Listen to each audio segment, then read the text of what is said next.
So basically, the title is a novel EEG method to detect a biomarker for mild cognitive impairment. So a little bit of background. What is mild cognitive impairment? Mild cognitive impairment is a transitional stage between normal aging and Alzheimer's disease.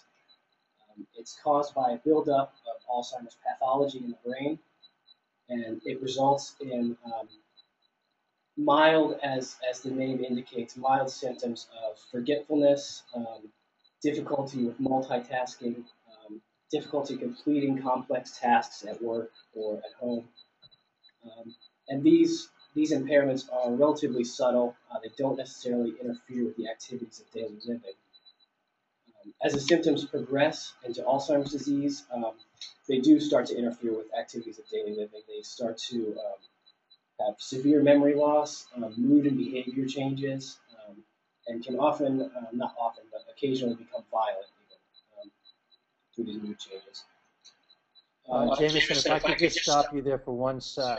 I'm having a little bit of a difficult time hearing you, I think because of your distance from the computer. Okay. Well, Would you feel comfortable just sitting down and talking with us? Sure. Okay. Yeah, it's better as you're sitting. Okay. Yeah. Okay, so how can mild cognitive impairment be detected in a clinical setting? So generally it's through a neuropsychological battery. For mild cognitive impairment, we look for someone with impaired memory function. We look for a specific pattern of impairment. We look for somebody with impaired memory function, but at the same time maintaining their executive function, language skills, attention, and visuospatial skills. So it's really the pattern that we're looking for. And so, Jameson, if I could just ask you a quick question. Sure. Is that the current diagnosis? I mean, is that the method by which they're currently diagnosing? Is that what the study group or the work group said? They did. Well, they said specifically that it can be in any domain, but the people that progress into Alzheimer's disease more often are the people with the memory disorder. So those are the people that we're focusing on. Okay. But they did say, and they look for, specifically they said they look for 1.5 standard deviations below the mean on a neuropsychological battery in any of the those cognitive domains, but specifically those with the memory problems, specifically episodic memory problems, are the ones that transition into Alzheimer's disease more readily. In that report, is there any mention of the preferred neuropsychological test, or do they just say any?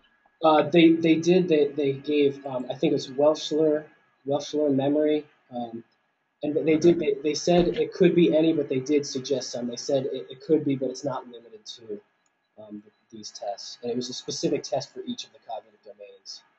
Was the R-bands one of the ones mentioned? It was not. Okay. Okay. Oops. Okay, so the problem that we studied here, currently there's no biomarker that exists for mild cognitive impairment or Alzheimer's disease. This is something that is the only sure way to detect Alzheimer's disease is post-mortem through autopsy. And the current methods usually involve the presence of key proteins in the brain, beta amyloid and tau proteins build up. But focusing on imaging techniques that focus on cholinergic neurons. Cholinergic neurons are cells that produce, receive, or release acetylcholine. So focusing on these cells, which have shown to mark deterioration in Alzheimer's and mild cognitive impairment, looking at finding novel ways to look at these cells and the deterioration of these cells. A lot of times the manifestation of the deterioration of these cells shows promise for development of a biomarker. So one of these biomarkers could be the FVEP-P2. So what you see here, this is an evoked potential of one of our participants. This is one of the healthy participants. So this I thought was a good example of a flash visual evoked potential. So on the x-axis here we have latency. This is in milliseconds post-stimulus. So you can see my mouse, correct? Correct. Okay. So the stimulus occurs right here. And what we have on the y-axis is amplitude. This is in millivolts. So the FVEP basically is a specific EEG waveform that's elicited by a strobe light that can be measured via occipital electrodes that are placed on the scalp. So when we look at, we can kind of deconstruct this visual evoked potential into different parts. The first being the FVEP-P1, which is occurs as a positive waveform at about 100 milliseconds post-stimulus. So this P1 is a measure of the primary visual cortex. It's a measure of early visual processing in the primary visual cortex, which is an area that does not have very many cholinergic cells, very many cholinergic projections. So therefore is not a problem with somebody with mild cognitive impairment or Alzheimer's disease. Moving to the next positive peak is the FVEP-P2. This is what a lot of the research is focusing on because it's selectively declined. The latency becomes larger in those with mild cognitive impairment and Alzheimer's dementia because it's produced by the visual association cortex, which is heavily cholinergic. There's a lot of cholinergic projections, and they deteriorate, and it produces a longer FVEP-P2 latency compared to healthy controls. And for that reason, it's suggested as a biomarker for Alzheimer's disease pathology. In fact, Moore et al. 1995 reviewed 11 different studies, all of which show a specific increase in the FVEP-P2 latency in groups of Alzheimer's and healthy controls. The problem with this study and this biomarker is that there's too much within group error, and it's the two distributions of normal controls and Alzheimer's disease are still overlapping. So there's still too much within group variability and not enough between group variability to be diagnostically useful, to be used as a biomarker. So basically, we researchers need to develop a test that can kind of pull apart these two distributions and provide a diagnostically useful biomarker that can be used maybe even at the same time as a neuropsychological battery, just to give more evidence for the deterioration of cholinergic neurons or the brain and memory. So we're looking to develop something that can kind of pull these two distributions apart by altering the methods. We can alter the administration of flash, we can alter the design, the analysis. So what we did, we developed a model that would predict FVEP-P2 amplitudes of those with mild cognitive impairment.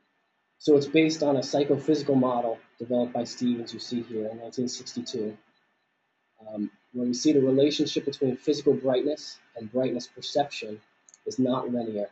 In fact, it's logarithmic. So you can see this is the apparent length. This is the linear.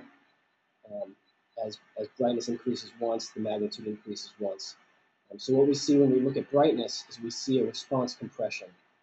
We see the slope of this line of 0.33 shows a compression. So as as physical intensity of the stimulus increases, brightness increases at a much slower rate.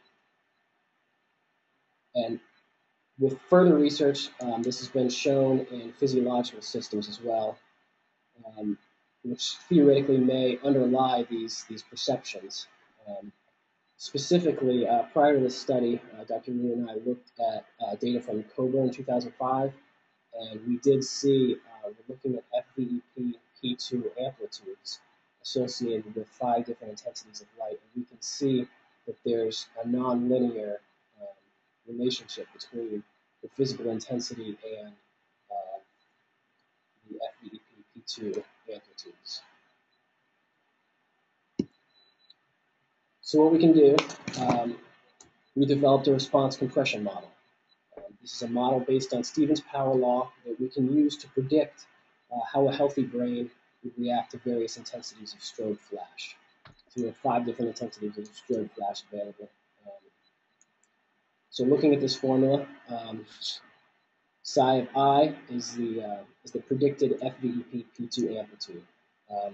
So this is what we modified in Stephen's original paper. The psi I was the psychological magnitude. So we're looking at the physiological response as opposed to the perceptual response. So K is a constant based on the units, and I is the physical intensity of the stimulus. The exponent here, 0.5, is an experimentally defined, experimentally derived exponent based on Stephen's research. So we test different sensory modalities, and each one follows this same logarithmic pattern, just based on a different exponent. So, for instance, looking back, we see electric shock has an exponent of 3.5, which is a response expansion. So, as something becomes more painful, or as the intensity of the stimulus is larger, the perception of pain is even larger than it should be. It's not a veridical relationship.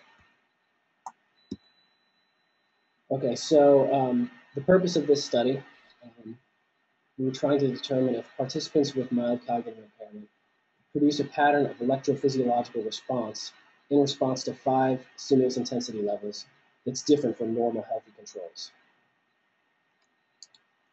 So our hypotheses, first, the MCI, sorry, I can't see this because this data meter. Okay, the MCI group would produce P2 latencies that were significantly longer than controls. So basically what we're saying is, can we replicate previous research that's shown this P2 delay? And moving beyond that, we predicted the FVEP P2 amplitudes produced by the controls would more closely follow this brightness power law or model than the pattern of amplitudes produced by MCI participants.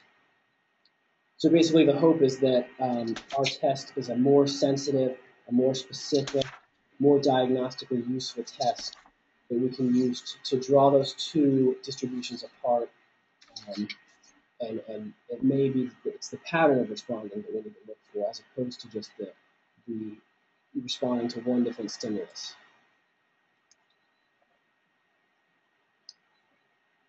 So for our participants, we had 14 participants that were recruited for the study. We had 6 MCI and 8 control.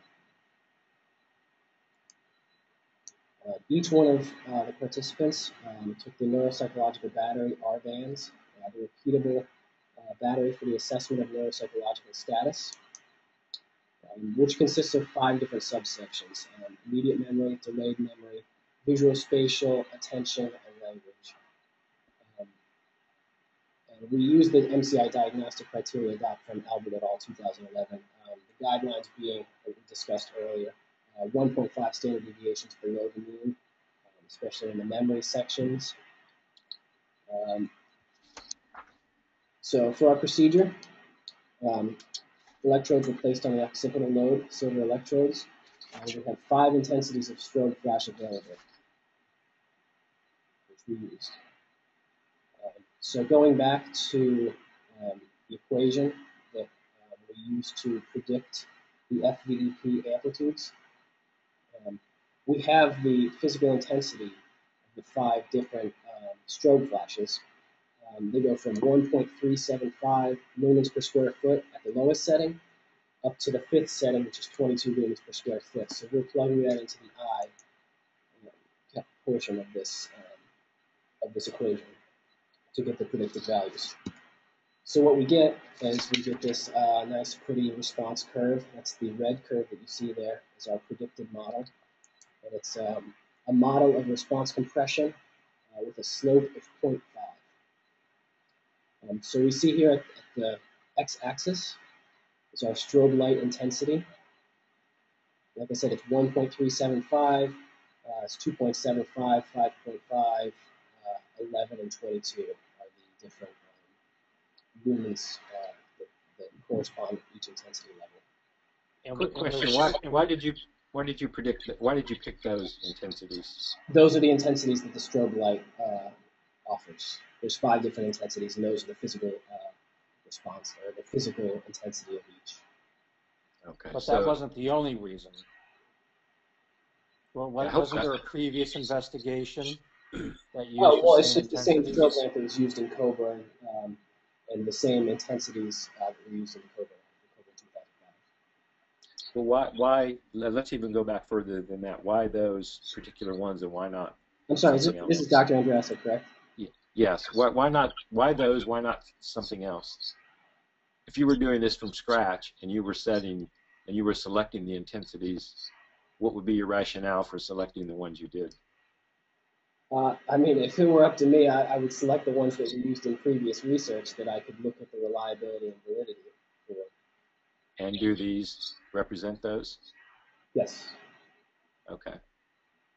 So we have reliability statistics for each one of these intensity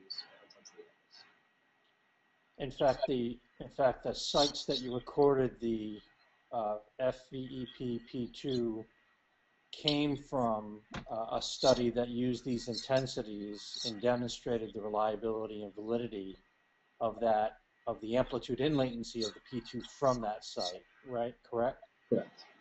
Okay. Yeah, it's based on the best site. We use O2 based on the 1020 International System of Electrode Placement.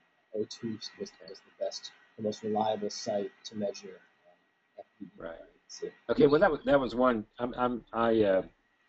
I'll be giving you some feedback later on, but that was one of the questions I wrote in there that said you need to justify why those versus a million others you could have picked.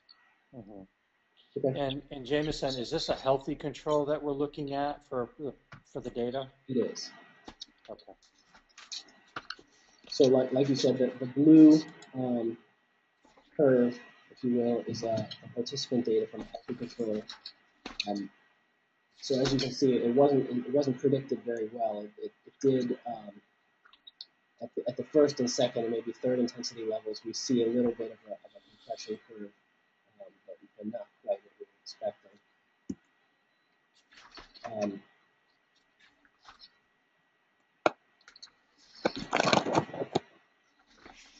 Okay, so this is our dependent variable. This is how we're measuring fit of the model, fit of our response compression model. We use the standard error of estimate. Represents the model fit. It uses dependent variable study. And as you can see in the equation here, we have a summation operator. It tells us to sum all of the predicted difference. It's the difference of predicted versus observed. So yi is observed minus the y predicted squared over n. N is the number of intensities, which is 5. So going back, so it's basically the magnitude of the different different variables, the magnitude of differences basically. So we can look at this would be a predicted, this would be a predicted, this would be an observed. So we take that, plugging it in here, summing all of those. So it's the average deviation between the predicted and the observed. Thank you. Yes. Yeah. Okay. So the design and analysis, we used a natural groups, independent groups design, the independent variable being MCI status. Dependent variable 1, hypothesis 1, is the P2 latency. And dependent variable 2 is a standard error of the estimate. And that's based on amplitudes. So the results, hypothesis 1, the presence of MCI pathology did have a significant effect on P2 latencies. So this result does confirm previous finding, specifically Swan of 1996 that found the same results by demonstrating longer P2s in the MCI group than the controls. Hypothesis 2, the results indicate that the presence of MCI pathology did not significantly affect the standard error of the estimate at the point of thought. So basically, the response compression model was not an adequate predictor of MCI status in this case. So implications here. We did see group differences in P2 latencies. I mean, I think this was a good finding. We were able to detect Alzheimer's disease at its earliest stages. I think this helps supplement the research on mild cognitive impairment and FDBP measurements. And, you know, of course, treatments used at this point in time would be much more likely to succeed than waiting until diagnosed Alzheimer's to try and begin treatment. So let's stay on that slide and look at point 2. You say the study was able to detect AD at its earliest stages. How can you support that? Well, the group differences between mild cognitive impairment. But by AD at its earliest stages, I mean that AD pathology at its earliest stages, not diagnosed AD. It's not. I mean, it reads like you know that these people progressed on to AD. Just the way it's written there. Right. That's a good point. But what we're assuming basically in this is that there is a more likely chance that these people would, that our sample would transfer into Alzheimer's disease. So we're assuming that there is a higher rate of AD pathology in our experimental group than our control group. Perhaps a better statement would be something to the effect of the study, the results of the investigation suggest that the latency of the P2 may be able to predict Alzheimer's dementia later. I mean, it's all probabilistic, I think, is what Frank is getting at. Yeah. That you don't know that they're going to be Alzheimer's dementia. It's a shame that we don't have, again, a larger sample size and all the limitations that you talked about, but the ability to follow the people up over time too. Yeah. Okay, moving on to the next slide. The implications of the hypothesis 2, response compression model did not improve upon the previous models. So in its current state, not diagnostically useful, not a great biomarker, not an adequate predictor of mild cognitive impairment status. I'm having a hard time hearing you. I don't know if it's my headset. No, I'm losing him too. Okay. Sorry. So basically, it just indicates. That's better. It's because I'm yelling. That's all right. It indicates that the response compression model, it's not a good predictor of mild cognitive impairment status. It's not diagnostically useful. It wouldn't make a good biomarker. There's just too much within group, and I guess it's just within group error. There's too much variability within the group to be diagnostically useful. Is there another model? Is there another way to approach this that might, now that you've looked at the data, and or is this the single best way to look at it? Well, apparently, I don't think this is the best way to look at it. Are you talking about latencies or the amplitude model? The previous slide you just showed, where you said the failure to find the goodness of fit. Yeah, I don't feel that this was a good model. There could be reasons why, based on reliability, that I talked about a bit in my paper. The first intensity was not very reliable in latency or amplitude, and combined with our semi-automated method of P2 extraction, it's a little bit it's able to be deceived by low reliability, because when you have a low reliability, anecdotally, when you have in the first intensity, there was a lot of variability. Even when we're averaging over 100 tries, there's still a lot of variability in the waveform. So sometimes what I would consider to be the P2 would be smaller than like, for instance, the P3 or the P1, and the semi-automated P2 locator, which was basically the highest point from 100 to 300 milliseconds post-stimulus, it would sometimes take the wrong curve. And you can look at something like this when you look at the patterns. So if I'm looking at the same participant and I'm looking at all 5 intensities simultaneously, there are the same timings do produce the same waves, just not necessarily the same size. So I can see where the P2, what I would think would be the P2, or maybe a clinician would think would be the P2, but because it's overshadowed by another another positive waveform in the FVEP, it kind of throws off our system, and it's taking the wrong wave, and it's taking the data from the wrong wave. It doesn't matter as much with amplitude because it may only be a few millivolts higher, but for latency, it would be maybe 50, sometimes 75 milliseconds off of what it could have been. So I think if we were to eliminate the first intensity setting, I think we would have gotten much more reliable results. I think that, especially in our latencies, our significance level would have gone way down. And also this, if anecdotally, again, looking at all of the all of the observed curves, like even going back to this one, we look at the first intensity. The first intensity is the only one that doesn't really follow the pattern of the rest of them. And I think that's because of the low reliability of the waveform at the lowest intensity, and also because of the semi-automated P2 location algorithm that we used. So let me ask you. Go ahead, Jim. It looks as if the power function didn't produce a great fit with the observed data we have from these elderly individuals, people who would be diagnosed as having MCI and those who weren't. Mm-hmm. How about the young healthy controls from the Coburn study? Did they fare any better with this theoretical function?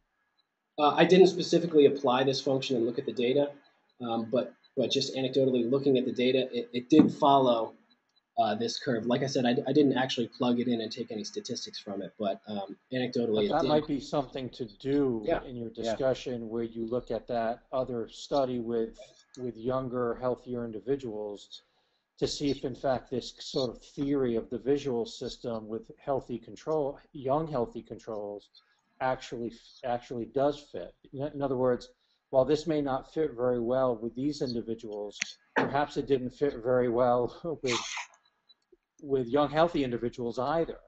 Right. So then that's a different interpretation. Yeah, I mean that's definitely plausible.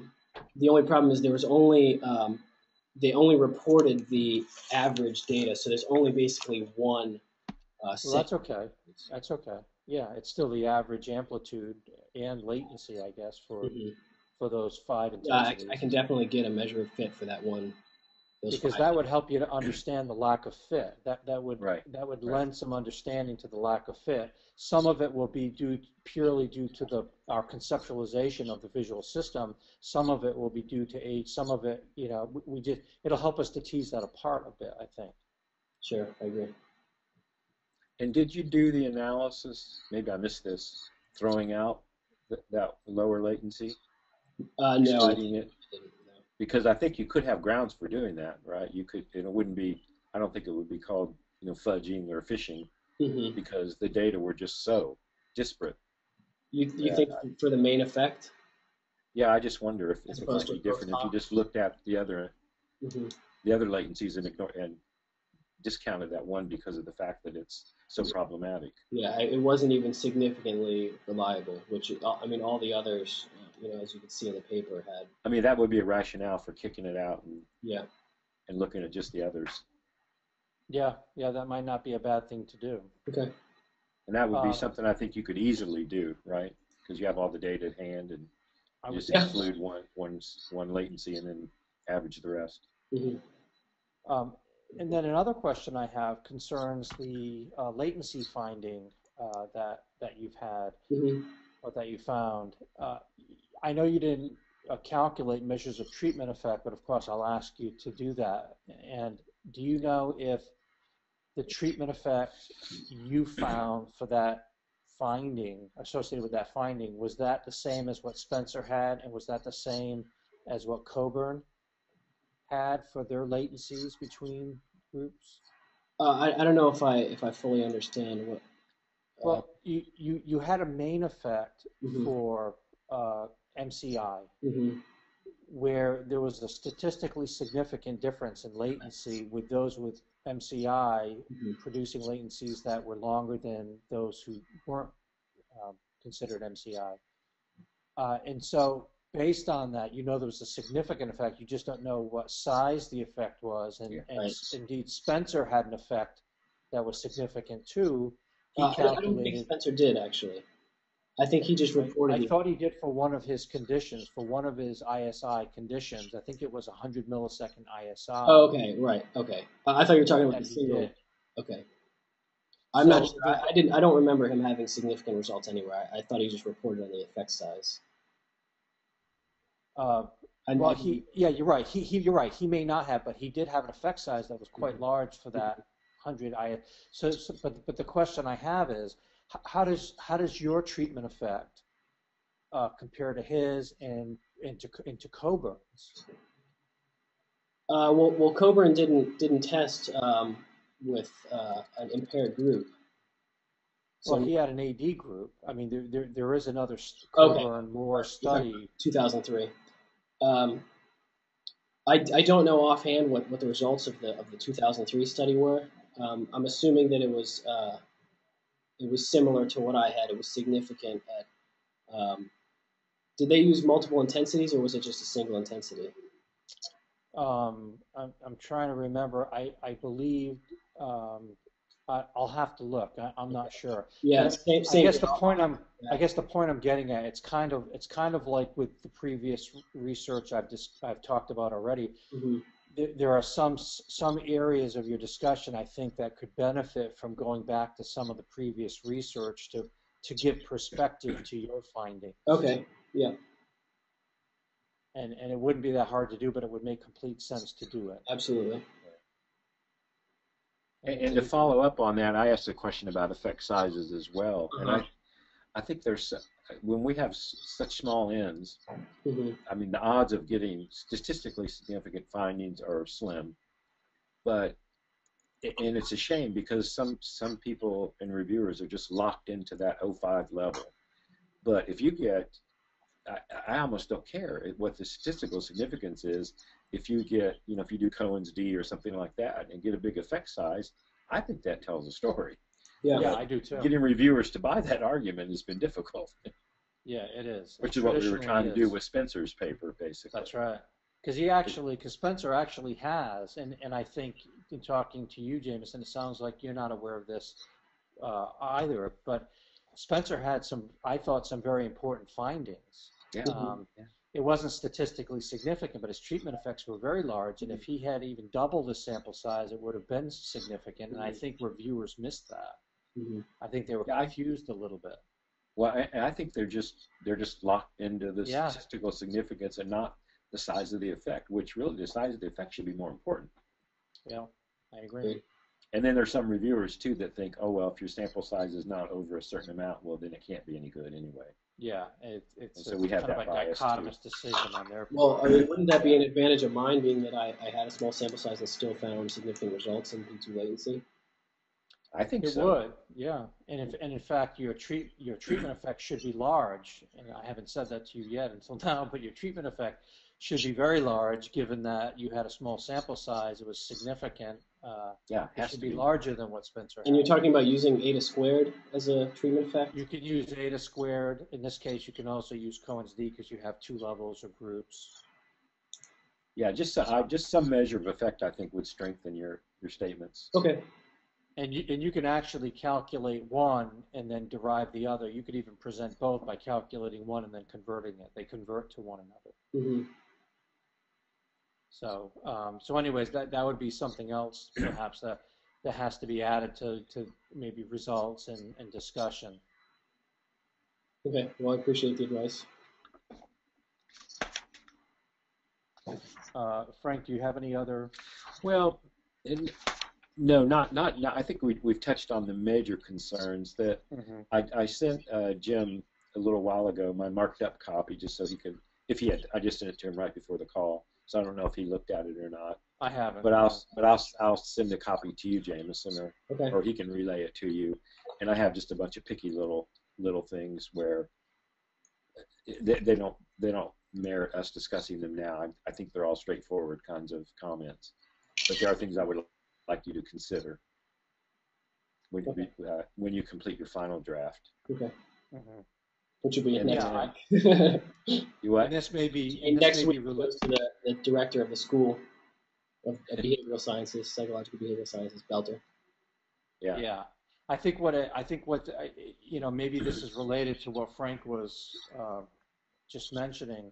It looks to me like your results and discussion section need to be worked on a little bit. So between now and then, I think you need to add some stuff, really kind of hammer it out based upon my suggestions and Frank's suggestions. So I think it's possible that you can get this in, but I think more work has to be done on the results and the discussion. Yeah.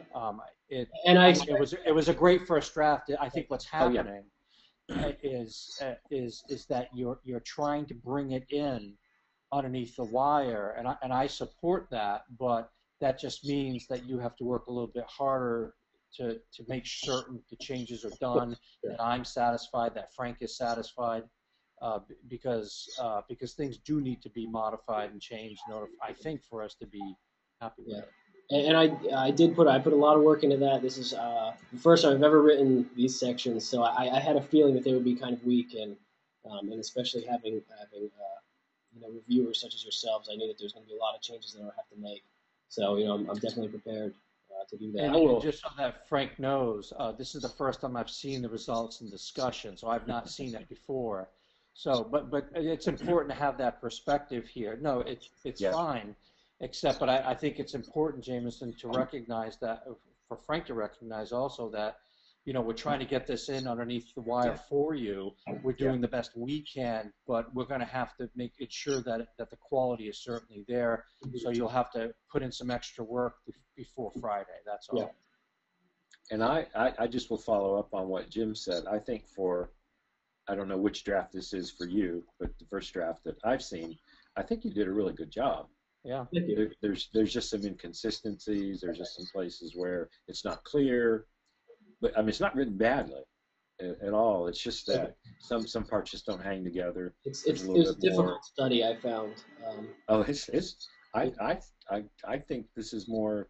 I think I said this to Spencer too. I think this is more dissertation size kind of study, actually. Yeah, I think conceptually it's certainly. Conceptually, yeah. But it's a very ambitious master's thesis. And I think the first drafts that I have seen have been very good. It's just now we're trying to come up with a final draft. Yeah.